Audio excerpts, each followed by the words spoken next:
Jedi utilise la force pour la connaissance et la défense.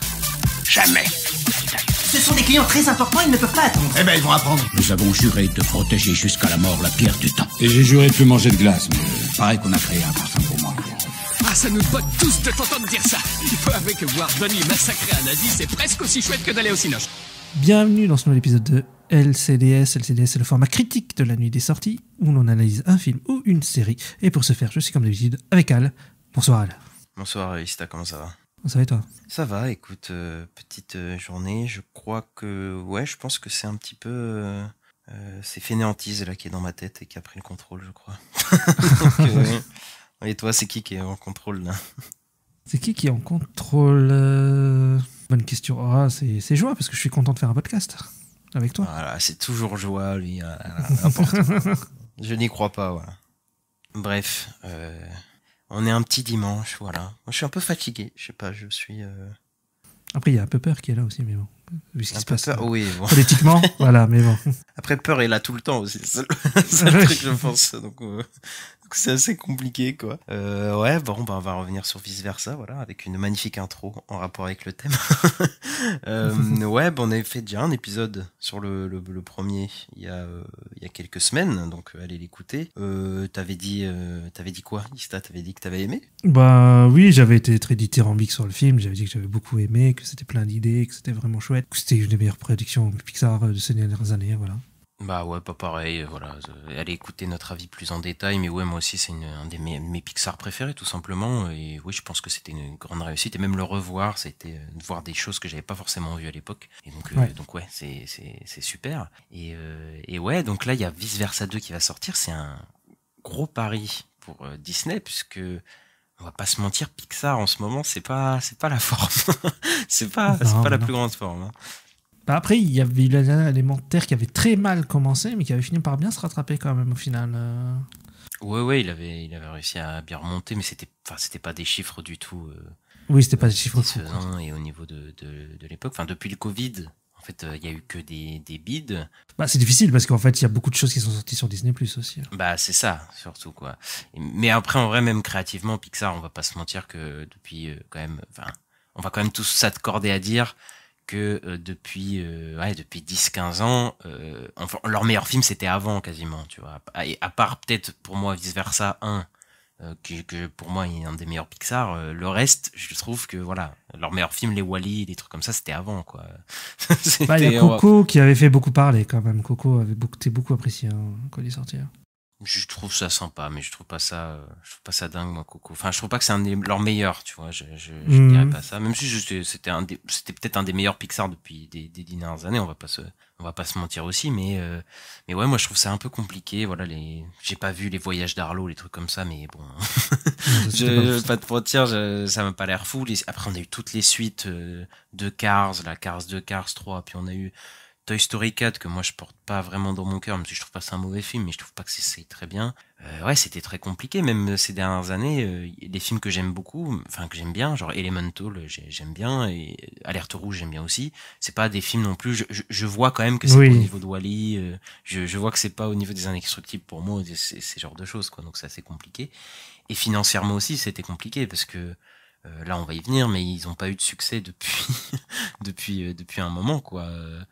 Et là, il y a une stratégie économique de la part de Disney là qui mise beaucoup sur celui-là, parce qu'on le rappelle, Lucas ça n'a pas marché, Alerte Rouge ça n'a pas marché. Bon, ils sont sortis en même temps sur les plateformes de streaming, mais bon, ils ont l'air de s'en foutre un petit peu Disney de ce truc-là. Buzz l'éclair, ça a été un énorme bid. Ouais, c'est surtout celui-là pour moi. Ouais. Surtout, et ouais, il y a une nouvelle stratégie de Disney. Parce que Bob Chapek, qui était l'ancien dirigeant de Disney, voulait sortir beaucoup de contenu sur la plateforme Disney+, ce qui n'est pas une stratégie qui a été très payante apparemment, et donc ils ont fait un virage de vouloir vraiment sortir les films en salle et les films d'animation, mais aussi ils veulent donner moins de chance à des auteurs, et tu sais, ils avaient parlé de faire des histoires un peu plus soi-disant universelles et de moins se concentrer sur des histoires un peu plus resserrées, sur des personnes qui ont des histoires personnelles à raconter, même si pour moi les deux peuvent se faire. Tu peux raconter une histoire personnelle que tu as envie de raconter tout en étant très grand public. Je rappelle Vice Versa 1, c'était un peu ça aussi, quoi. Donc bon, je vois pas le truc. Mais surtout les flops que sont Alerte Rouge et Lucas sont pas provoqués par un manque d'intérêt, ils sont provoqués parce que c'est des films qui ont été tout simplement sacrifiés, quoi. C'est des films qui ont sorti simultanément sur Disney+, en même temps au ciné, quoi. Il y a un peu de ça, ouais, mais c'est vrai que c'est vraiment... Je sais pas si Vice Versa, ça parlait vraiment de son auteur, alors que Lucas, Soul et Alerte Rouge, c'est vraiment l'histoire du réal, tu vois. Enfin, c'est vraiment... Lucas, c'est la jeunesse du réalisateur quand il était, il habitait en Italie, etc., avec son meilleur ami. Et Alerte Rouge, c'est un immigré asiatique qui arrivait aux États-Unis, etc., quoi. Je pense que c'est plus ça dans l'idée, c'est pour moi de partir sur ça et de partir sur quelque chose de plus universel qui parle un peu plus peut-être à tout le monde, quoi. Ouais, mais ça, je trouve ça un peu débile, parce que Alerte Rouge, je vois pas pourquoi ça parlerait pas. Enfin bref, c'est assez compliqué. Mais surtout, ils ont floppé ces films parce qu'ils ont été sacrifiés. Le vrai film qui a fait un flop parce qu'ils sont sortis, je suis désolé, mais c'est Buzz l'éclair, quoi. Buzz l'éclair, c'était censé être en plus un spin-off, c'est censé être c'est pas une suite, mais voilà, c'est dans l'univers un peu de Toy Story, etc. Ça a floppé, donc bon, se concentrer sur des suites et sur des trucs soi-disant plus universels, ça a pas fonctionné avec Buzz l'éclair. Moi, je pense que les deux sont possibles si on donne la chance au film. Elemental, c'est la même chose. S'ils avaient fait un meilleur marketing, etc., le film, au final, il avait fini, grâce au bouche à oreille, à être un peu près rentable. Mais s'ils avaient poussé beaucoup plus le film, je suis sûr que le film, il aurait rapporté beaucoup plus, en fait, au box-office. Je sais, parce qu'après moi, quand même, j'avais quand même beaucoup de bandes annonces de Elemental, c'est pour ça. Donc moi, je sais pas trop si c'est vrai. Enfin, de toute façon, mais il y a aucun truc des acteurs, rien du tout, tu vois, genre sur Elemental. Ils étaient venus à Cannes quand même. Les doubleurs, je crois que les doubleurs français étaient là, quoi. Doubleurs français, oui. Mais je crois pas que les doubleurs internationaux, il y avait quelque chose, quoi. Je me souviens pas du tout. Même la publicité, je voyais juste la bande d'annonce au cinéma, c'est tout. Alors que là, vraiment, Vice Versa 2, si tu l'as raté, c'est pas possible, quoi. Je pense. Il y avait mieux, moi, dans des ciné, des pancartes énormes de Vice Versa 2, enfin bref. Des trucs, en même temps, ils misent beaucoup sur le film. Ah oui, dans ce sens-là, ok, oui, oui. Et après, on peut le dire, de toute façon, c'est déjà un succès. Oui, après, ce qu'il a dit Bob Chapek, c'est de revenir à la politique qui était faite avant l'arrivée de Bob Chapek, quoi, c'est tout. Hein, c'était déjà ça de 2010 à 2000, je sais plus, il est là depuis quand, en 2005 peut-être 2005 à 2020, c'est basé sur des suites et lancer quand même des idées originales, mais qui finiront par être des franchises aussi, quoi. Oui, après, c'est leur stratégie de Disney. Après, oui, ça a peut-être un peu changé après le Covid, ces vers-là. Où oui, on a eu quasiment que d'histoires originales à ce moment-là, mais ouais, moi je sais pas si c'est une bonne approche, surtout que vu le succès de Vice Versa 2, là je pense qu'on va se taper des suites de trucs des indestructibles, de Toy Story et tout, là ça va plus s'arrêter, quoi. Et d'ailleurs aussi il y a une récente polémique, récente de l'année dernière, où il y a beaucoup d'employés de Pixar qui se sont fait virer. En signal, je crois que c'était 20% du staff, en tout cas. C'est 14. Ouais. Ok, bon, de toute façon, c'est énorme, quoi. Et voilà, quoi, on se retrouve du coup avec Vice Versa 2, qui est un énorme succès au box-office, le deuxième meilleur démarrage d'un Pixar en opening week-end après Indestructible, je crois, les Indestructibles 2. Voilà, et puis on peut déjà le dire, il a dépassé Dune 2, qui était pour l'instant le plus gros succès de l'année. Hein. Oui, voilà, donc c'est parti pour faire 1,4, 1,5 milliard, ça va être le feu. Il se tape, parle-nous un petit peu de la production du film. Alors le film, il est réalisé par Kelsey Mann, qui a travaillé quand même qui est là sur Pixar depuis un moment, notamment depuis 2013. Il a travaillé sur plusieurs films comme Monster University, The Good Dinosaur, En Avant, Soul, Lucas aussi. Après, il n'a jamais été vraiment réalisateur, à part pour Vice Versa 2, au final, où il est réalisateur et il fait aussi donc le scénario, donc l'histoire. Voilà. Sinon, il a travaillé sur Lightyear. En fait, il a travaillé sur tous les derniers aussi, donc Alerte Rouge, Lightyear, Elemental, dont on a parlé. Mais il n'était ni au scénario ni à la réalisation. On a aussi Meg Le Fauve, donc, qui a travaillé sur Vice Versa 1, sur Arlo, sur Captain Marvel et sur En Avant, et Dave Holstein, qui sont au scénario. Pete Docter, lui, qui a réalisé le premier Vice Versa, revient cette fois-ci en tant que producteur. Ouais, juste pour le coup, on avait parlé de Pete Docter un peu plus en avant dans notre critique de Vice Versa 1 il y a quelques semaines, et ouais, il s'est barré, quoi, Pete Docter, et il s'est barré. John Lasseter est parti, et depuis que, c'est un peu triste à dire, mais depuis que John Lasseter est parti, c'est vrai qu'il y a quand même un shift de chez Pixar où tous les gros sont un peu barrés, ceux qui travaillaient ensemble, et en plus ils sont partis fonder leur propre, enfin ils sont partis faire leur truc de leur côté tous ensemble. Et ouais, il y a Skydance, non, c'était ça. C'était à peu près ça. C'est que ouais, en termes de qualité, je crois que c'est à peu près là que les Pixar ils ont vraiment descendu. Hein. Enfin, pour moi, en tout cas pour ma part, je trouve il faut être honnête quoi. Oui, clairement, de toute façon il y a un chiffre, mais c'est vers le Covid aussi, parce que je crois qu'ils sont partis vers 2018-2019. Enfin, la 7 c'est vers là, je crois. Et oui, effectivement, il y a un chiffre vers là. On parlait des derniers films là, dont Kelsey Mann est dessus. C'est ouais, à partir d'en avant quoi, je dirais. Ouais, c'est à peu près ça, quoi. Et en avant que j'aime plutôt bien en plus, hein, parce que oui, là on a dit quand même que c'est moins bien, mais les 10 dernières années, Pixar, une fois sur deux, je trouve que c'est pas bien, ou c'est assez osef, et une fois sur deux, j'ai quand même une bonne surprise, quand même, tu vois. Je me dis, ah ouais, s'il y a quand même des trucs sympas, je pense à Alerte Rouge ou En Avant, voilà, que j'ai fait, ah putain, je m'attendais à rien, et au final, c'était pas trop mal, quoi. Amy Poehler a accepté une offre de 5 millions de dollars pour reprendre le rôle de Joie. À la suite d'une dispute relative à leur salaire, la production ne proposant aux autres acteurs principaux que 100 000 dollars américains, soit 2% du salaire de Poehler. Mindy Kaling, donc, qui joue Daegu, et Bill Hader, qui joue Pearl, n'ont pas souhaité revenir pour cette suite, donc ils ont été remplacés, quoi. Ouais, c'est assez fou cette histoire, parce que tu te dis quand même. Parce que Mindy Kaling et Bill Hader, ils ont été quand même... Voilà, ils ont un peu plus percé, ils sont un peu plus importants à Hollywood quand même. Voilà, Bill Hader, il était dans ça, chapitre 1, 2, chapitre 2, etc. Enfin, ils ont quand même fait des films un peu plus importants. Et les mecs, on leur propose quand même que 100 000 dollars quand même, alors que Amy Poehler a 5 millions. Tu te dis, mais c'est quand même assez insane. Donc on comprend quand même qu'il s'est pas voulu revenir, quoi. Ouais. Et bon, on va attaquer la critique, Vista. Bien sûr. Mais avant, la bande-annonce. Nous sommes des émotions réprimées. L'opération Nouvelle Riley commence. Venez, Riley a besoin de nous. Est-ce que je t'ai déjà envoyé dans le mur? Presque à chaque fois. Tu n'as pas encore fait ta valise? Riley, qu'est-ce qui se passe? Je suis trop répugnante pour aller au stage. Je sortirai plus jamais de cette chambre. Ouais, ça va être sympa les 10 prochaines années. Fraîchement diplômée, Riley est désormais une adolescente, ce qui n'est pas sans déclencher un chamboulement majeur au sein du quartier général qui doit faire face à quelque chose d'inattendu, l'arrivée de nouvelles émotions, joie, tristesse, colère, peur et dégoût qui ont longtemps fonctionné avec succès, ne savent pas trop comment réagir lorsqu'anxiété débarque et il semble qu'elle ne soit pas la seule. Voilà le synopsis de Vice Versa 2, donc voilà, on retrouve... toujours Riley qui a ses petits problèmes, qui se retrouve en stage, cette fois-ci en stage de hockey, voilà, avec ses amis, pour un dernier stage avec ses amis. Et on retrouve au casting américain Amy Poehler, Lewis Black, Lisa Lapira, Tony Hale, Phyllis Smith, Maya Hawke en tant qu'anxiété, Paul Walter Hauser, Adèle Exarchopoulos, Cocorico, et Ayo Deberry, pardon. Et dans le casting français, on retrouve Charlotte Lebon, Gilles Lelouch, Mélanie Laurent, Pierre Ninet, Marie Louberry, Dorothée Pousseau, Adèle Exarchopoulos, Casey Chase et Maxime Ouaro. Voilà, tout un gros casting français.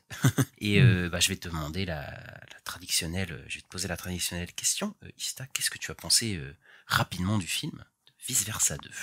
Vice Versa 2. Alors, écoute, moi j'étais un peu déçu comparé au premier. Je trouve qu'il est largement moins bien que le premier. Je trouve que ça manque d'idées. Je trouve que ça a beaucoup moins d'idées que le premier film.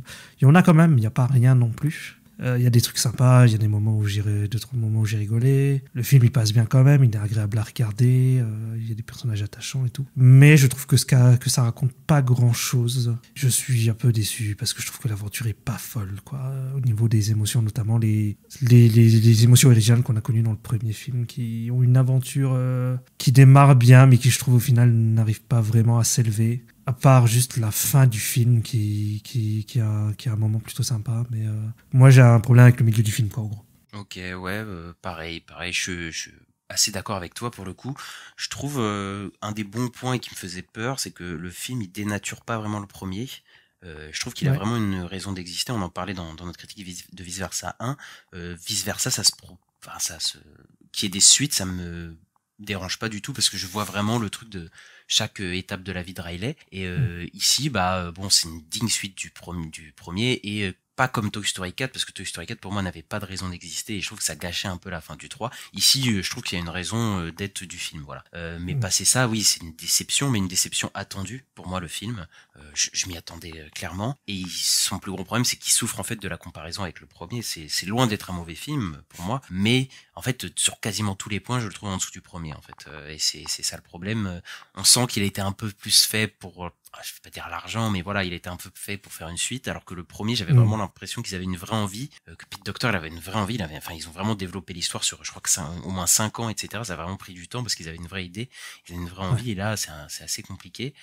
Mais voilà, après, faut être, je pense quand même que c'est une des meilleures suites qu'on a de Pixar depuis Toy Story 3, pour moi. Donc voilà, je trouve que c'est un bon film, mais c'est pas exceptionnel, quoi. Il passe sans plus, quoi. Et je pense que c'est aussi une grande partie du fait que le concept il a déjà été fait, et la surprise du concept elle est plus là, et donc ils ont besoin de se renouveler, et je trouve que à ce niveau-là ça pêche un peu. Ça pêche un peu, ouais, je suis d'accord. Mais du coup on commence le film avec Riley qui arrive à la puberté. Voilà, il y a une puberté alerte là, dans le QG là qu'ils actionnent, et ouais, il y a un changement de tout le programme, tout est changé et tout, et le début j'étais plutôt dedans, je me suis dit ça va être pas mal. On voit Riley dans la vraie vie qui devient une adolescente, et pour le coup elle est pas très lisse comme fille, c'est que elle a un appareil dentaire, elle a des boutons sur le visage, des boutons et tout, ouais. Et donc là, j'étais quand même assez surpris. Je me dis, ah oui, là, peut-être qu'on va vers quelque chose. Elle commence à avoir une crise d'ado, elle crie sur ses parents. Enfin, elle est complètement abusée dans ses réactions, alors que c'est un truc qu'on a tous connu. T'es énervé pour rien à ses parents, juste parce qu'on s'emballe dans sa peau. Tu vois, c'est assez commun. Mais le film, j'étais assez surpris, c'est qu'il traite pas vraiment de la puberté en tant que telle, en fait. Ça traite de l'anxiété, de la crise d'anxiété qui peuvent arriver à ces niveaux-là, mais il n'y a pas de truc de la puberté en soi, les changements du corps, etc. C'est pas vraiment traité. Comparé par exemple à Alerte Rouge, je pense, qui lui, elle est frontalement dans les troubles. Oui, c'est vrai qu'il parle pas des règles, par exemple, ou ce genre de choses. Voilà, ou ce genre de choses, où Alerte Rouge, elle est vraiment dans des zones qui étaient quand même un peu plus inédites, etc. Là, ça traite vraiment de l'anxiété, et en vrai, c'est pas plus mal, parce qu'en vrai, ça aurait été peut-être un peu redite avec Alerte Rouge de faire un truc comme ça. Donc en vrai c'est pas plus mal, et c'est beaucoup moins aussi tourné vers les parents, parce que le premier, voilà, il y a sa relation avec ses parents qui est très intéressante, et là sa famille elle est là 10 minutes, mais après elle part, et en fait elle se retrouve dans le stage, quoi. C'est plus tourné vers ses amis, vers la notion de groupe qui est traitée là-dedans. Et avant d'aller dans les émotions, peut-être est-ce que le parcours de Riley dans ce film t'a assez charmé pour le coup? Est-ce que tu trouves que c'est elle a une bonne évolution, quoi, ce personnage? Ouais, je comprends l'idée, parce que en fait il y a cette idée de vouloir plaire à des gens qui sont pas forcément comme toi, donc tu changes un peu toi-même, tu changes un peu toi-même pour plaire à des gens, et c'est un peu un truc qu'on a à l'adolescence aussi un peu, donc ouais, je comprends l'idée. Non, oui, c'est plutôt mignon, c'est plutôt joli, quoi. Enfin, en tout cas ça fait quand même une jolie histoire, je trouve, à la fin. Bon, je vais pas dire la fin, mais en gros, c'est un récit sur l'amitié, et pourquoi pas? Parce que l'amitié aussi, oui, ça fait partie un peu de l'adolescence. Tu perds des amitiés aussi quand tu passes du collège au lycée, et voilà, ça arrive, quoi. Donc, ouais, je trouve pas ça déconnant. Ouais, pareil. En fait, je trouve que c'est comme dans le premier, le processus d'identification avec Riley, en fait, il fonctionne toujours bien, parce qu'il y a toujours un parcours assez simple et assez compréhensible, dans toutes les situations, en fait, où elle est, pour que nous-mêmes on se reconnaisse en Riley. Et là aussi ça marche bien, et en fait c'est la bonne chose à faire, je trouve, dans un film vice versa, c'est d'avoir un parcours assez simple et assez commun à tous pour le personnage de Riley, pour que dans sa tête il s'amuse à faire des trucs et tout, et qu'on s'identifie bien à Riley. Et là c'est la même chose, le fait de pas vouloir se sentir mal à l'aise, de vouloir s'intégrer, d'être remarqué, enfin voilà, ça marche super bien. Et il y a une bonne idée aussi, je trouve, de resserrer l'intrigue sur juste ce stage de hockey, tu vois, où en fait on comprend très vite les dilemmes, les relations avec les personnages, tu vois, ses amitiés, ses nouveaux amis, etc. Et j'aime bien aussi l'idée que, on va dire, tout ce qui va déclencher l'anxiété, parce que voilà, c'est un film sur l'anxiété, voilà, tout le monde le sait, mais toutes ces crises d'anxiété, tout ça, ça vient son trauma qu'il y avait dans le premier film, en fait. C'est que le moment où ses amis lui annoncent, c'est pas un spoil, c'est au début, qu'en fait ils seront pas dans le même lycée l'année prochaine, bah ça lui rappelle, je pense, bah, son trauma qu'elle avait dans le premier film, c'est de se retrouver toute seule, comme elle avait été au moment du déménagement, et bah, ça va, voilà, je trouve que c'était un bon rappel au premier et une bonne continuation vis-à-vis du premier film. Mais il y a énormément de scènes où je me reconnais, etc., où tu mens sans raison, où elle ment sans raison, elle dit qu'elle vient du Michigan, alors qu'elle vient pas du tout du Michigan, mais elle se bloque dans ce mensonge parce qu'elle veut vraiment plaire à cette fille, là, je crois qu'elle s'appelle Mel, je sais plus comment elle s'appelle, là. Elle a une fille qu'elle admire, j'ai oublié son nom. Val, non, c'est Val, voilà, c'est ça. Val, ouais. Ouais, et qu'elle admire vraiment, et en fait, elle veut tellement pas être gênante envers elle veut pas être cringe, voilà, comme disaient les Américains, qu'en fait elle ment sur des trucs de merde. Et en fait c'est un truc que moi je me reconnaissais beaucoup à l'adolescence, où tu te retrouves à mentir pour des trucs qui ont aucun sens, t'as aucune raison de mentir, et tu changes un peu ta personnalité pour plaire à des gens. Surtout que elle se retrouve avec des gens qui sont plus âgés, et c'est souvent ce qui se passe aussi quand tu te retrouves avec des gens qui sont plus âgés, t'as envie d'être cool, tu vois, avec eux, etc. Et tu commences à agir de manière pas du tout organique, quoi. Et voilà, et j'ai beaucoup aimé tous les personnages qui l'entourent, surtout Val, en fait, parce que je m'attendais que ce soit une fille un peu superficielle, tu sais, parce que tu sais, c'est la fille populaire que tout le monde aime bien, et moi je me suis dit, ah, ça va être une peste, etc. Et en fait, non, c'est une fille super, en fait. En fait, elle est juste cool, Val, et elle tombe jamais dans le cliché. Et en fait, la pression que Riley se met, en fait, elle se la met toute seule, en fait. C'est ça que j'ai beaucoup aimé, c'est que il y a personne qui est vraiment négatif avec elle. Il y a une scène où des gens parlent un peu d'elle en mal, mais en même temps ils ont un peu raison, parce que elle est un peu, enfin voilà, elle est un peu en trouble dans sa tête, mais ouais, elle se met en fait toute la pression tout seul, tout le négatif vient d'elle-même, et en fait toute l'anxiété se crée d'elle-même, en fait, dans son cerveau, comme à l'adolescence. En fait, tu te retrouves à avoir des pensées un peu... tu stresses toi-même alors qu'il y a rien, quoi. Mais oui, tu te mets la pression toute seule, quoi. C'est exactement ça, et je trouve que c'était bien retranscrit, c'était pas cliché pour le coup, hein. Ça non, marche pas du tout, bien. je suis d'accord. Ouais, je suis d'accord sur ça. Après, j'ai vu qu'il y a beaucoup de gens qui parlaient du côté quand même aseptisé, et c'est vrai, c'est que bon, on est à l'adolescence, il n'y a pas de désir adolescent. Oui, bon, effectivement, c'est un peu bizarre que tu te dis, tu traites de l'adolescence, et Riley, elle a pas de désir envers... à un moment, j'ai cru justement qu'elle allait peut-être tomber amoureuse de Val, oui. De Val, tu vois. Mais, oui, moi aussi, je pense qu'il y a clairement un sous-entendu potentiellement où elle serait attirée par les filles, etc. Après, on est chez Disney, donc il y a un truc un peu lisse, puritain, de pas vouloir traiter forcément ces questions-là, on va pas se mentir. Mais après, je me dis, est-ce que c'est pas un mal pour un bien? Parce que je me suis dit, vu comment ça se trouve, on serait tombé dans un truc de cliché amoureux, peut-être, qui aurait pas été... Ouais, c'est pas plus mal qu'il n'y ait pas d'histoire d'amour, ouais, je suis assez d'accord. Surtout qu'il y a déjà assez à traiter comme ça dans le film, je trouve, et voilà, quoi. Et surtout que ça marche, il y a toujours un truc assez limpide des interactions entre ce qui se passe dans sa vie et ce qui se passe dans sa tête avec ses émotions, ça marche. Enfin, on arrive toujours à comprendre à peu près ce qui se passe et tout. Oui, le lien entre les deux, ouais, bien sûr, ça marche. C'est bien fait, quoi. Mais en parlant de sa tête, bah voilà, on a l'apparition de nouvelles choses. On a l'apparition des croyances, tu sais, l'estime de soi. Oui, l'estime de soi, ouais. Il y a un passage même qui est très beau, où en fait, c'est Joie qui dépose des souvenirs qui vont former la croyance, et c'est un espèce d'arbre de vie, on dirait Avatar. Oui, je vois un peu, j'ai la vision, ouais. On est connecté à Iwa, tu vois, ouais. Ces trucs fluorescents et tout, et c'est un très beau moment, c'est très très beau. Mais tu vois, au début, je pensais que ça serait un peu redite, tu vois, en mode l'estime de soi, genre ce serait comme les îles de personnalité, tu sais, de Riley.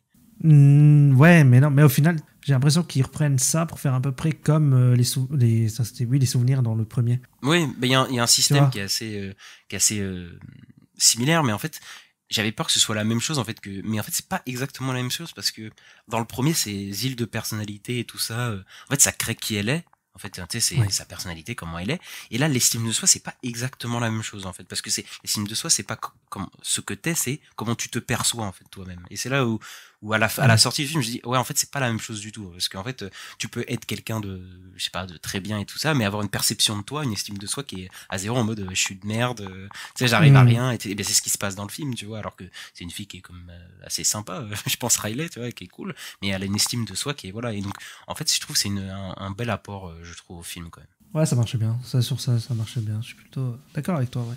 Et ces nouvelles émotions, Ista qui débarque, donc du coup on a anxiété, ennui, envie, embarras. Est-ce qu'elles t'ont plu déjà leur design?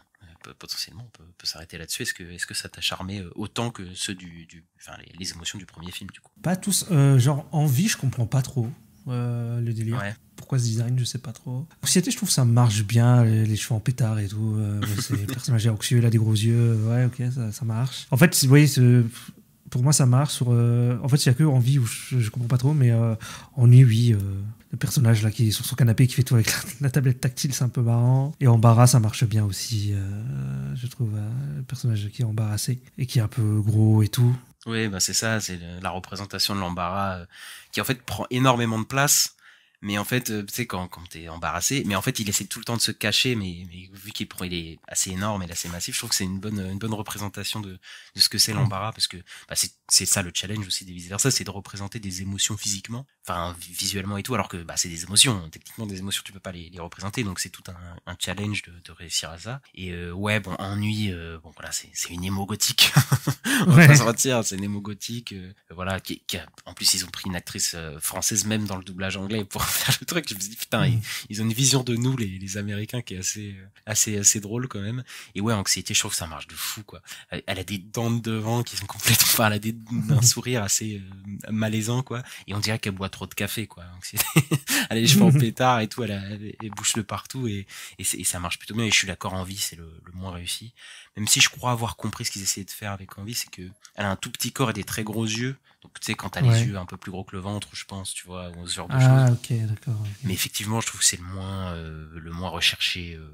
Enfin, c'est celui qui m'a moins séduit, quoi, pour le coup. Et on a une cinquième émotion qui apparaît en caméo dans le film. Et qui est super. Hein. Là, c'est super idée aussi, ça, pour le coup. Et j'adore quand ils sont en mode non, faut pas qu'elle vienne tout de suite. Là, t'es trop jeune. On va pas. J'ai pas envie de spoiler ce truc-là, même si c'est pas très important, mais voilà. Mais le doublage aussi, tu l'as trouvé plutôt bon parce que tu l'avais en VF. Moi, je l'ai vu en VIF et il y a rien qui m'a choqué. Non, c'était un très bon doublage. Après, les productions de Disney, généralement, il me semble qu'elles sont plutôt bien doublées et que j'ai jamais eu trop de problèmes là-dessus, hein, personnellement. Ouais, c'est Dorothée Pousseau du coup qui fait Anxiété, qui est assez connue dans le monde du doublage hein, aussi. Ouais. Ouais, et enfin moi à chaque fois que j'entends sa voix, je trouve, enfin elle match plutôt bien le personnage en plus, hyper active et tout. Je trouve que ça lui va bien. Donc ouais, je trouve que ça fonctionne. Ouais, bah je suis d'accord avec toi là-dessus. Hein. Y a pas de... Moi, il y a rien à acheter en tout cas à ce niveau-là. Et il y a un peu, j'ai vu cette critique aussi. Que les émotions, tu sais, c'est un peu des dérivés en fait des émotions qui existent déjà. Hein. Donc je pense, tu vois, Anxiété, c'est un peu peur, une version de la peur, etc. Tu vois. Ouais, mais justement, il te le faut comprendre un peu dans le film. Tu sais, t'as peur, il aime un peu Anxiété, t'as l'impression, et il dit qu'il aime bien et tout, parce que les deux se rejoignent un peu, quoi. C'est ça. En fait, il joue avec ça, et surtout, je pense que c'est dans la logique aussi que plus tu vieillis, plus tes émotions sont complexes, tu vois. Et c'est un peu des mélanges d'émotions qui apparaissent, tu vois. Et c'est un peu ce que je retrouve, tu vois, dans ça. C'est Anxiété, oui, c'est un mélange de peur et d'autres choses, tu vois. Et ouais, donc du coup, ces nouvelles émotions, elles prennent le contrôle, du coup. Parce qu'on se retrouve avec deux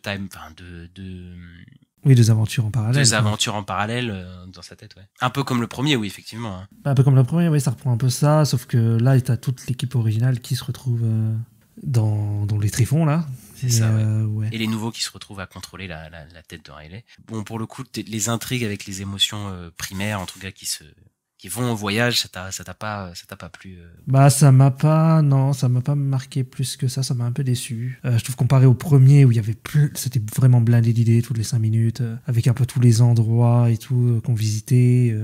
Là ils repassent même par des endroits qu'on a visités il me semble deux, trois fois, mais il y a quand même 2-3 idées qui sont un peu marrantes et tout, mais c'est quand même beaucoup moins foisonnant que le premier film je trouve. Et ça m'a pas passionné. Enfin en tout cas j'ai pas eu peur pour les personnages quoi. Ouais, bah, je suis assez d'accord aussi parce que bah déjà ça reprend la même structure en fait que le premier. Ils se retrouvent expulsés, ils doivent retourner au QG. Bon, c'est un peu, bah du coup c'est du déjà vu et bon déjà que le premier sur ce point-là il était pas hyper original il y a deux personnes qui doivent aller d'un point à un point B et là tu te retrouves avec la même chose. Bon, ce qui change c'est qu'ils se retrouvent à 4 parce que Tristesse elle est envoyée très vite autre part, tu vois. Mais c'est pas le truc le plus intéressant, surtout que il y a un des problèmes pour moi du film, c'est qu'il y a trop de personnages en fait. Il y a trop d'émotions et l'équilibre entre les émotions est beaucoup moins égal que dans celui d'avant. Déjà celui d'avant, on était quand même sur un focus entre tristesse et joie, mais je trouve que les trois autres avaient quand même, vu qu'ils étaient un peu de leur côté, qu'on les suivait un peu, ça faisait des gags, ils avaient un peu leur propre truc. Ici, il y a des émotions qui n'ont pas vraiment leur place et dégoût par exemple et peur. Tu vois, genre dans le voyage où ils sont à 4, j'ai l'impression qu'ils rien, sont là pour faire des blagues et tout, mais ils ont pas vraiment de parcours et tout. Voilà. Ouais. Après, bon, on revisite beaucoup d'environnements qu'on a vu du premier, et j'aurais aimé qu'ils jouent beaucoup plus avec ça, parce que ils jouent quelques fois avec ça, hein, je trouve. Au bout d'un moment, il y a la faille du sarcasme, par exemple, qui détruit des choses, et du coup, ce qu'on a vu se retrouve détruit, et c'est assez drôle au moment de la faille du sarcasme, mais ils jouent pas du tout assez avec le concept, il y a beaucoup moins d'idées, comme tu l'as dit, quoi. Et je trouve même qu'on se perd un peu dans cette histoire, parce que on sait plus vraiment au moment où ils sont et tout. Tu sais plus s'ils sont vraiment prêts d'arriver. C'est un peu moins bien construit, c'est un peu foutraque. Ouais, je suis d'accord, c'est beaucoup moins clair de leur aventure. Tu sais pas trop où ils sont, s'ils sont près de leur but ou pas. Ouais, je sais pas, c'est très... c'est le bordel un peu. En fait, c'est beaucoup plus éparpillé, parce que en fait, il y a beaucoup trop de personnages, du coup, ils sont obligés d'aller passer sur... Et voilà, ils passent beaucoup plus de temps sur d'autres choses. Après, je trouve que visuellement, ça reste très beau travail. Hein. Je trouve qu'il y a un très beau travail de couleur, encore une fois, toujours. Il est plus beau que le film Vice Versa, parce que ça fait 10 ans qu'il est passé. Bon, voilà, quand même. quand même. Mais par contre, je trouve que c'est pas révolutionnaire non plus. Tu vois, au bout d'un moment... Ah non, pas du tout.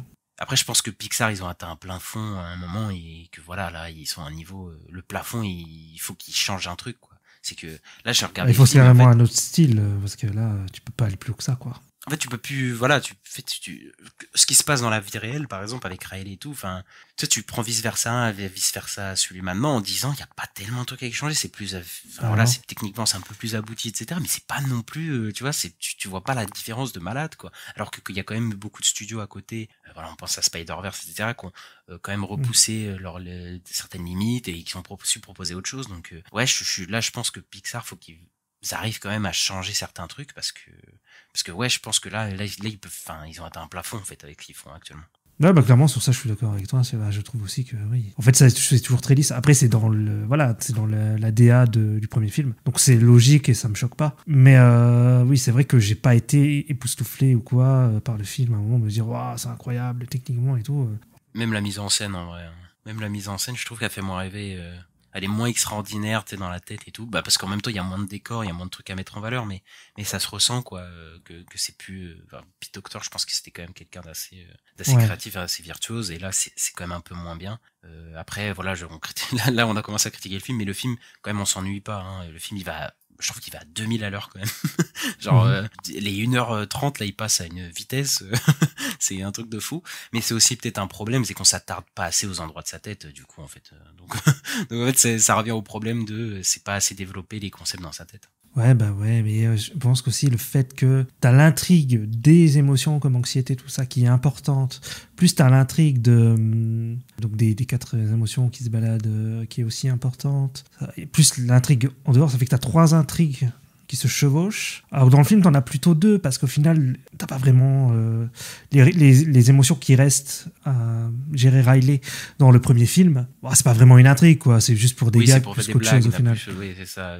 Même si moi aussi j'aime bien cet aspect-là, parce que ça montre l'état d'esprit de Riley à ce moment-là dans le premier ici. Ouais. En plus, anxiété, elle a quand même un gros rôle dans le film, donc il y a quand même un gros focus sur elle, et du coup, ouais. T'es obligé de jongler sur 3 trucs, 3 storylines, donc peut-être que si le film avait duré un peu plus longtemps, il s'aurait permis de poser peut-être un peu plus ce truc, parce que je trouve que le film se pose très tard, il se pose à la fin un peu, tu vois, mais pendant plus d'1 heure, ça débite, quoi, je trouve, c'est un truc de fou, quoi. Et mais quand même, il y a quand même quelques nouveaux concepts qui fonctionnent, voilà, faut le dire. Et quand ils commencent à partir à l'aventure, je trouve que ça marche bien. On peut parler quand même du truc de la chambre forte, où il y a les secrets inavouables, qui est une des meilleures idées du film. Bien sûr, c'est pour ça que je disais ça commence fort, parce que tout ça, j'ai trouvé ça trop cool. Et d'ailleurs, il y a un personnage de secret, je sais pas, on sait toujours pas ce que c'est, mais il y aura un secret incroyable là. Mais si, hein, on sait ce que c'est. On sait ? Ah, on sait ce que c'est ? Bah, il y a une scène, je crois que t'as pas vu la scène post-générique. Ah, il y a une scène post-générique ? D'accord, non, je l'ai pas vu. Mais il y a beaucoup de gens qui savent pas, je crois, hein, mais il y a une scène post-générique. Bon, après, c'est un petit gag avec justement ce qui se passe là-dedans, et ouais, il y a une scène post-crédit vis-à-vis de ça, quoi. Bon, après, c'est pas si important dans le film, mais c'est vrai qu'elle a pas été annoncée. Moi, je suis resté à la fin, parce que je sais pas, je suis resté comme ça, je voulais voir le générique. Et à la fin, je vois le truc, je fais, ah putain, ouais, il y a bien une scène post-crédit, donc voilà, restez jusqu'à la fin du film, au cas où. Bon, c'est bon à savoir, ça. Oui, bon, après, c'est pas si important, mais effectivement, la chambre forte, c'est une des meilleures idées, et c'est là où c'était fort, le premier film, c'est ces concepts, quoi. Comme ça, les secrets inavouables de Riley, représentés dans une chambre forte, bien fermée, dans le noir et tout, oui, ça marche, quoi. Et qu'est-ce qu'on retrouve dedans? On retrouve télé-show, enfin le dessin animé qu'elle aime bien en fait en secret, qu'elle aime toujours, mais qu'elle peut pas dire parce que je pense que c'est pas un truc que tu dis trop à l'adolescence. Et je crois que c'est Bluffy, c'est ça? Bluffy, qui s'appelle le personnage. Ouais, c'est un truc comme ça, mais ça fait penser à des dessins animés genre vraiment pour enfants, vraiment pour bébés, quoi, genre Dora l'exploratrice, tout ça. Ah bah c'est ça, oui, c'est complètement ça. Le personnage parle à la télé et tout, il dit dites avec moi, machin. Oui, mais c'est exactement ça. Et d'ailleurs, il y a un mélange d'animation à ce moment-là. C'est de la 2D, du coup, ce personnage étant complètement en 2D. Et il a une banane, et la banane, je sais pas quoi. Et ça, c'est vraiment le truc de Dora, le sac à dos de Dora, où il y a à chaque fois des objets utiles pour avancer l'aventure. C'est exactement la même chose. Ils ont fait une super parodie et ça marche, quoi. Je trouve que ça marche aussi. Et il y a Lance Ashblade aussi, le personnage de jeu vidéo de combat. Toi qui aimes bien les jeux vidéo de combat, ça a dû te rappeler certains jeux vidéo en 3D un peu à l'époque. Ça rappelle les jeux parce qu'il est vraiment en 3D pixelisé, donc ça fait penser aux jeux de PS1. Vraiment de la vieille 3D, quoi, où il y a plein de pixels partout et que voilà. Mais après, ça me fait penser un peu à Soul Calibur, ce genre de personnage, un peu à Final Fantasy aussi. Enfin, c'est un peu une. Il y a un mixte, ouais. Ouais, c'est un peu un mix et je sais plus le mot, mais je voulais dire un genre d'honneur, un truc un peu. Un hommage, oui, peut-être un clin d'œil, voilà, c'est un peu ça, quoi. Mais ça marche bien parce qu'elle a un crush sur lui un peu inavouable. Genre quand elle était petite, elle devait avoir un crush sur lui. Je trouve ça assez marrant. Et là encore, c'est un autre personnage qui est animé différemment. Il est en 3D, mais il est pas du tout de la même chose que les peluches d'émotions. Donc en fait, on a dans le même cadre, on a Bluffy, lui et les émotions, et du coup on a 3 styles d'animation à l'écran, et ça rappelle beaucoup Spider-Verse, qui avait un peu ça. Ah oui, bah tu vois, moi j'ai pas du tout fait le lien avec Spider-Verse, mais ouais, maintenant que tu le dis. Bah après c'est pas les mêmes techniques d'animation, mais ouais, bien sûr. Après moi j'ai plus pensé justement où il y avait aussi plusieurs techniques d'animation pendant le film. Mais c'est vrai que c'est pas des émotions qui se rencontrent, c'est pas des, enfin ouais. Mais les changements d'animation dans le premier, ils venaient enfin c'était pour tous les personnages, tu vois ce que je veux dire, c'était pas dans le même cadre, on n'avait pas 3 types de techniques différentes dans le même image, et ça je pense que ça vient un peu de Spider-Verse, parce que depuis Spider-Verse il y a un peu une multiplication un peu de ça, on va faire différents types d'animation pour certains personnages, etc. Donc ouais, c'est vrai, j'y avais pas pensé, mais maintenant que tu le dis, ça me paraît même assez évident, ouais. Et il y a aussi des refs au premier film. Il y en a une qui m'a fait rigoler, c'est la pub. La pub l'a mis dedans, oui. Mais ça, c'était le meilleur gag du premier et tout. Mais après, heureusement, ils en ont pas fait. Enfin voilà, ils ont pas appuyé dessus. Non, ça arrive une fois juste. Ça arrive un moment et c'est parfait. Quand elle doit chercher une musique d'ailleurs, et ça lui remonte dans la tête et tout, c'est assez drôle, c'est assez marrant. Après, il y a d'autres idées aussi qui sont pas mal du tout, je trouve. La faille du sarcasme, c'est une des super idées. C'est très très drôle de fait tout tombe dans le sarcasme et tout ça. Je trouve ça assez drôle. Au bout d'un moment il y a la parade des métiers aussi, où il y a pas mal de métiers qu'elle voudrait faire, etc. Et j'adore les répliques parce qu'au bout d'un moment ils voient un boulanger et ils font ouais, ils sont sous-payés, on prend pas ça. Et il y a un sous-texte, je pense, sur les animateurs, c'est qu'au bout d'un moment, il y a un dessinateur, et ils font, les dessinateurs, ils sont sous-estimés. Et là, tu fais, oui, voilà, c'est Pixar qui, je pense que voilà, il y a eu une tech vis-à-vis de ça. Et d'ailleurs, je pense même qu'il y a un parallèle à faire avec le studio Pixar. Il y a un moment, il y a un studio, littéralement, d'animation dans la tête de Riley, qui doivent trouver des idées pour anxiété, voilà, des idées enfin, pas des idées, mais ils doivent prévoir des scénarios, et donc du coup ils doivent dessiner des trucs, et ils se font un peu malmener par anxiété qui les oblige à faire des trucs. Est-ce qu'il y aurait pas un parallèle, mais de fou, avec peut-être les animateurs de chez Pixar, quoi? Est-ce qu'ils auraient pas dissimulé quelque chose là-dedans? Moi, j'y ai pensé aussi, clairement, je pense ça. Parce que vraiment qu'on voit un studio, enfin vraiment des gens sur leur tablette et tout, c'est clairement des animateurs, quoi. C'est clairement des gens dans un studio d'animation qui sont en train de bosser sur un dessin animé, quoi, en gros, enfin sur un film d'animation. Et ouais, je pense qu'il y a clairement un message qu'ils veulent faire passer là-dedans. Oui, on les fait travailler à la chaîne à trouver des trucs. Enfin, pour moi, il y a clairement un sous-texte là-dessus, quoi. Et bon, voilà, c'est assez triste, mais malheureusement, il y a beaucoup de studios d'animation d'animateurs, voilà, qui se retrouvent dans ces situations-là, quoi. Ouais, surtout en plus ces derniers temps où il y a plus que ce soit dans le jeu vidéo ou dans même l'animation, oui, il y a eu des licenciements, on en a parlé, hein. Les 14% de licenciements chez Pixar, est-ce qu'il y a pas, est-ce que ça veut pas un peu dénoncer ça? C'est possible aussi. Et le surmenage, évidemment, dans ces milieux-là. Et bon, cette intrigue est, je pense, l'intrigue la moins forte du film. Là, je pense qu'on est assez d'accord là-dessus. Et de l'autre côté, on a Anxiété, du coup, qui a littéralement pris le rôle de Joie, et qui finit. C'est ça. et qui petit à petit prend de plus en plus de place dans ce tableau de commande en fait, où elle finit par être la seule à bord, voilà, parce que c'est un film qui parle d'anxiété, de comment elle s'emmagasine, comment elle se build up, et c'est un peu un bon truc, mais c'est un peu un mauvais truc, parce qu'en fait c'est raccord avec le film, le fait qu'elles prennent toute la place, en fait, mais du coup il y a des émotions je trouve qui sont un peu mis en retrait, parce que Envie, par exemple, elle fait vraiment assistante de anxiété pour moi, et en fait elle fait que réagir à ce que anxiété fait, donc elle est pas vraiment utile. Ennui, elle sert littéralement à rien. Enfin vraiment, tu peux l'enlever du truc, ça sert à rien.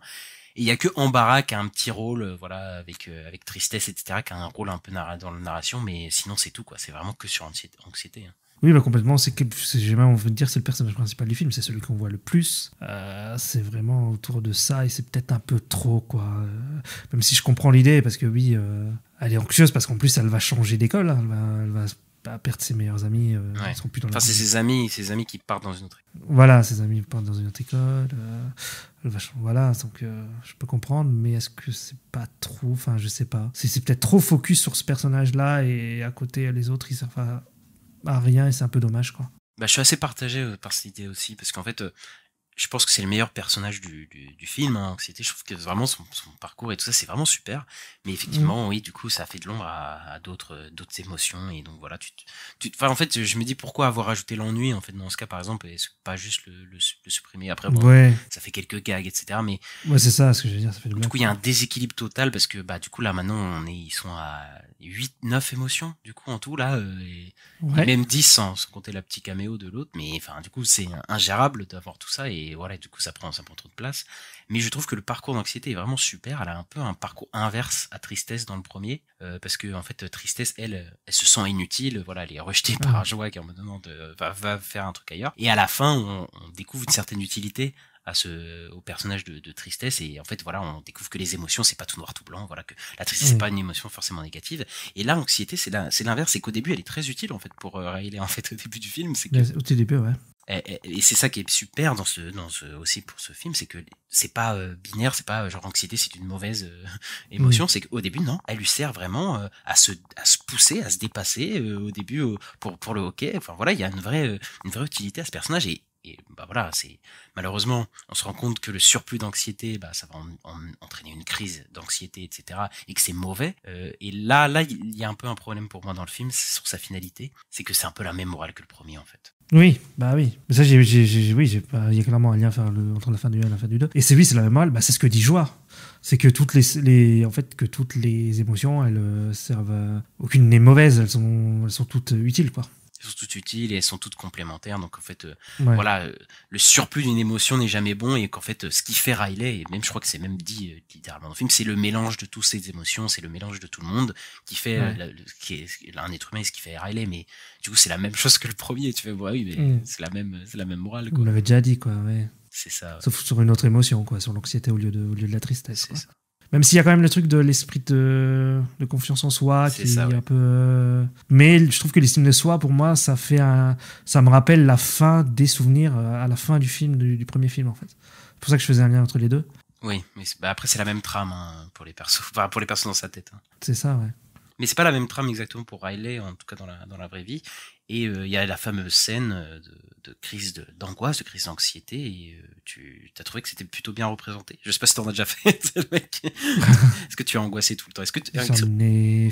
J'en ai fait une... Il y a eu une nuit où je me suis réveillé en panique et tout. J'ai fait une crise de panique. Ça m'est arrivé une fois. Ça m'est arrivé une fois, mais je trouve que parce qu'en fait, tu fais une crise de panique et t'es pas bien, et enfin, moi je sais que je marchais partout, j'étais en train de chercher de l'air partout, tu vois, et t'as problème à respirer et tout ça, ouais. On faisait ça, et il y a un peu ce côté-là où en fait c'est représenté comme moi ça me fait penser un peu à Flash, tu vois, genre à la série Flash, tu vois, dans la CW. Chacun ses rêves, hein. Mais ouais, le fait que oui tu cours partout et tout, non ouais, je trouve que ça marche. Et le moment de la crise d'anxiété, je trouve que, parce qu'il y a un moment, voilà, ça va exploser, et il y a tout ce build-up d'ailleurs où en fait anxiété accumule les souvenirs d'anxiété, accumule l'anxiété, etc., et croit que c'est bien, et à la fin non, ça se passe pas bien, c'est la crise, et dans sa tête on a une représentation de ce que c'est l'anxiété, et qu'en fait qui est en train d'aspirer en fait tout dans sa tête, et c'est un peu ça en fait, je pense, l'anxiété quand la crise arrive, c'est que en fait il y a plus rien d'autre, en fait il y a plus les autres émotions, ils sont plus là, il reste que ça qui est qui est aux commandes en fait de ton esprit, et c'est vraiment ça, et c'est plutôt bien représenté dans sa tête. Et aussi en tant que Riley qui arrive plus à respirer, et a l'impression tu sais, que son cœur il est en train de se serrer, etc. C'est plutôt bien fait. Là il y a vraiment quelque chose qui se passe, et là c'est vraiment assez bien fait. Ça m'a rappelé le Chapeauté 2 aussi. Qui avait ça, qui a une crise qui a peur de la mort et tout. Oui, et qui a un moment qui a une crise d'anxiété qui est calmée par le petit chien d'ailleurs, qui va le réconforter. Et ici c'est hyper intéressant, je trouve, c'est que moi je pensais que c'est ses amis qui allaient la réconforter, et en fait pas du tout. C'est Ed d'elle-même qui ressort de ça. C'est que elle-même qui est, en fait, c'est une des façons, je pense, de sortir ce genre de crise de panique et tout, c'est de penser à des moments heureux, tu sais, quand t'es tous, voilà, parce qu'on a tous la chance d'être avec quelqu'un quand tu fais une crise ou quoi. Et donc, elle se souvient de moments heureux et tout, et ça la calme, et voilà, et après, elle peut rejouer, etc. Et ouais, bah, je trouve que c'est plutôt bien représenté, quoi. Et voilà, tout le parcours de anxiété, voilà, est pas mal représenté et explose vraiment à ce moment-là, et c'est plutôt bien fait, quoi. Mais par contre, moi, j'étais un peu moins émotionnel que dans le premier, je dois l'avouer. Pareil. Il y a pas mon moment Big Bang là où là tu fais ah ouais non là, et là non, ça m'a un peu touché, tu vois, la crise d'anxiété et tout, mais ça m'a pas touché au point de, je sais qu'il y a des gens qui ont pleuré apparemment dans le film, etc. Moi ah ouais, d'accord. Oui, bah après ça c'est une impasse, parce que tu sais il y a des gens ils vont trouver que le premier ça les a pas fait pleurer, mais que le doxy inversement, tu sais, ça c'est assez personnel, tu vois, comme chose, mais j'ai trouvé qu'il allait moins dans le dans le tire-larme, etc., quoi. Ouais, je suis d'accord. Bah, c'est vrai qu'il n'y a pas de moment, comme tu dis, de moment Big Bang où ça en avait fait beaucoup parler. D'ailleurs, à l'époque, quand il était sorti, je me souviens. Mais ouais, là, il n'y a pas ce truc-là. Donc, ouais. Après, ça parle d'autre chose, mais bon, même si ça revient un peu à la même chose, je sais pas comment dire. Mais, oui, non, mais je suis d'accord. Donc, bon. Oui, en tout cas, il n'y a pas de séquence vraiment tire-larme. Il y a Juin, un moment qui est un peu triste, mais ça se résout assez vite. Et donc, bon, moi, ça m'a pas trop. Le film va peut-être aussi. Je pense que pour qu'il y ait vraiment, que je sois beaucoup plus attaché émotionnellement au film, peut-être que le film est trop programmatique dans son intrigue avec les émotions. Et du coup, bah, l'émotion s'en dégage moins d'un truc qui est beaucoup plus prévu et qui a la même structure que le premier. Et le film va peut-être trop vite, peut-être se poser plus, je pense, avec certains personnages, etc. Ça m'aurait peut-être permis de rentrer vraiment peut-être à fond dedans. Même si j'étais dans le film, hein, mais je veux dire, émotionnellement, d'être marqué, quoi. Comme le premier, quoi. Donc voilà. Après, le film, je trouve très très drôle aussi, hein. Et ça, par contre, ça n'a pas changé, hein. Il y a toujours des scènes hyper marrantes, hein. Oui, bah tu parlais du personnage du jeu vidéo, moi, qui fonce dans les murs et tout, ça m'a trop fait marrer. Oui, il glitch. Ouais. Ça, c'est assez drôle. Bah, ça, c'est typiquement, si vous avez joué à des jeux vidéo en 3D dans les années 2000, vous pouvez voir clairement des bugs de texture où, tu sais, le mec arrive pas à passer certains trucs. Voilà, enfin, c'est hyper bien pensé, quoi. Et moi, j'ai beaucoup aimé le fight du sarcasme. Voilà, ça me fait beaucoup rire. Oui, ça fait 3 fois que t'en parles, mais oui. Oui, non, mais voilà, je citais juste, c'est toi qui m'ont fait rire. Le Mont Crushmore aussi, là où un Mont Crushmore de Crush et tout. Ça, tu vois, c'est des bonnes idées, mais j'aurais aimé tellement qu'il y en ait beaucoup plus. Ouais, il n'y en a pas autant que dans le premier, quoi. Il y en a.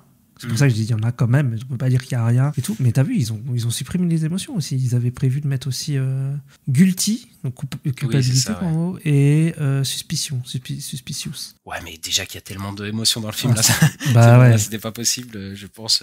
Ils ont bien fait de les couper, quoi. Mais tiens, maintenant que j'y pense aussi, je m'attendais à beaucoup plus de scènes qui se passent dans la tête des autres. Tu sais, parce qu'il y a cette fameuse scène de Vice Versa 1 où il y a le dîner, et on rentre dans la tête des parents et de l'enfant en même temps, et du coup ça crée des dynamiques intéressantes. Et en fait, ils jouent pas tellement avec ça. Et pourtant, il y a une super scène où ils sont dans la voiture, et c'est le moment d'ailleurs où ses amis vont lui avouer qu'ils vont pas être dans la même lycée.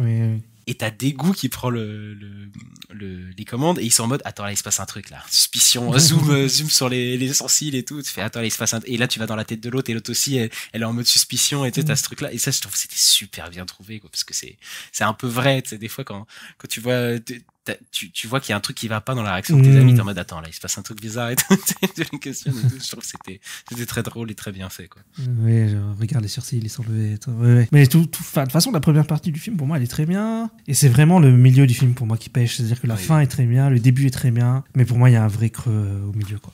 C'est là où je trouve que le premier avait réussi à supplanter son truc, c'est que à partir du moment où ça part à l'aventure, au bout du 20-30 minutes, et tu sais, où tu te dis ah ça va être ça va être l'aventure classique Pixar, et en fait toutes les 2 minutes t'as des idées, et donc en fait t'es à fond dedans. En fait t'es en mode ok, là je vais visiter le Hollywood des rêves, etc. Hop, ça avance, Mignon, tout ça, et ça arrête pas d'avoir des idées. Ici ça pêche un peu à ce niveau-là, donc c'est pour ça que c'est moins bien. Et voilà, pour conclure un peu mon avis dessus, c'est tous les niveaux en dessous de Vice Versa 1, ce qui n'en fait pas un mauvais film, et t'es forcé de faire la comparaison et de te dire, bah, du coup, c'est pas au level, quoi, c'est pas au level, même s'il y a des très bonnes idées, la représentation de l'anxiété est très bien faite, Riley a toujours un très beau parcours, mais voilà, quoi, je sais, quand ils feront Vice Versa 3, je sais pas dans quelle direction ils vont aller, comment ils vont faire, mais s'ils rajoutent encore des émotions, ça peut être encore casse-gueule. Ça me fait peur, parce que déjà, je trouve qu'il y en a trop, et tu vois, je suis même en train de me dire, ils auraient peut-être juste mettre que anxiété, tu vois, et qu'ils commencent à foutre le bordel, dans la bande dessin, tu vois, plutôt que tous les autres. Ou peut-être anxiété et embarras, tu vois, mais les 2 autres, ils servent à rien, quoi. Donc,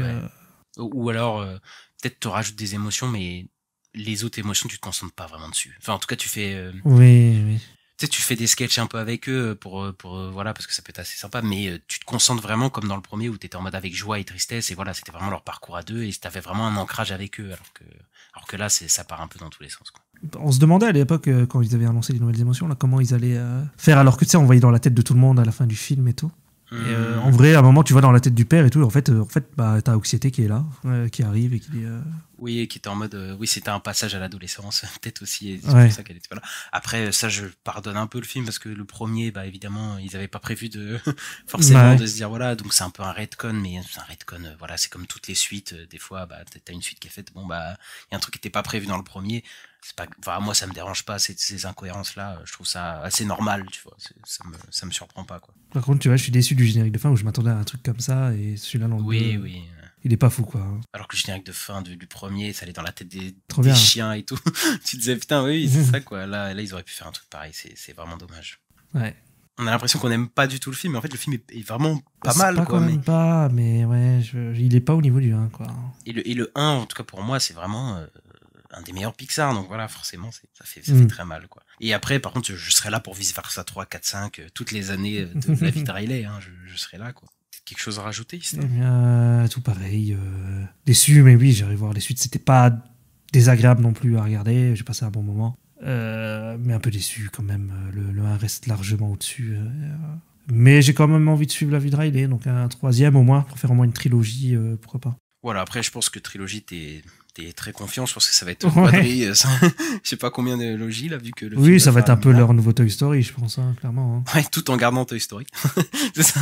Et on n'est pas les Indestructibles, on n'est pas loin de je pense d'avoir aussi tout un truc avec les Indestructibles aussi. Donc, ouais, il faudra travailler sur le monde de Nemo aussi, ils avaient dit. Donc, ouais, bon voilà, quoi, des suites de partout, peut-être même Monstre Academy, faire revenir et tout ça. Oh là là, je sais pas si c'est une super idée.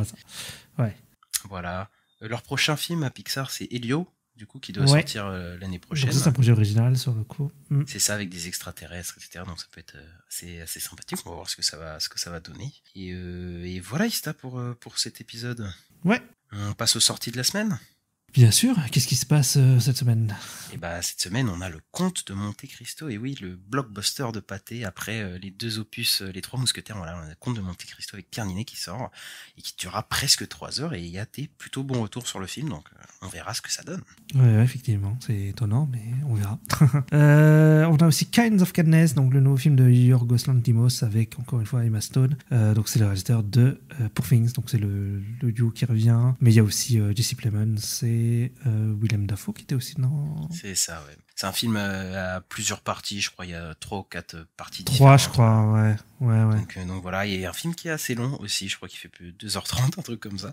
Donc voilà, et on a enfin au cinéma Sans un bruit jour 1, donc le préquel des 2 premiers Sans un bruit, qui est avec d'autres personnages complètement différents dans une autre ville.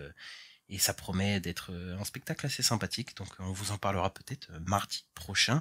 On a un truc qui sort en série, ça? En série, oui, d'animation, on a Suicide Squad Isekai, donc l'isekai dans le monde de DC, avec la Suicide Squad, le Joker, Peacemaker, Harley Quinn, etc., King Shark. Voilà, donc ça arrive sur ADN cette semaine. C'est ça, donc voilà, un anime japonais sur la Suicide Squad. Voilà, ça promet. Et on va se quitter là-dessus, donc c'était, bon... Parler de Vice Versa, c'est toujours un peu foutraque dans la manière dont on en parle, parce qu'il y a plein d'intrigues, il y a plein de trucs à voir. Donc c'est assez assez dur d'avoir une ligne. Donc voilà, peut-être on a été un petit peu brouillon sur l'épisode, mais voilà, c'est comme ça. Mais voilà, on espère que vous avez kiffé cet épisode. N'hésitez pas à mettre les 5 étoiles, le petit pouce en l'air, ça fait toujours plaisir. À vous abonner selon votre plateforme de streaming. Voilà, Spotify, Deezer, Apple Podcasts, etc. N'hésitez pas à nous suivre sur les réseaux sociaux @la nuit des sorties, donc sur Twitter, sur Instagram, sur TikTok. Et voilà, on se retrouve très bientôt pour les news de la semaine, vendredi. Et voilà, on se dit salut Ista. Salut, à bientôt. Ciao.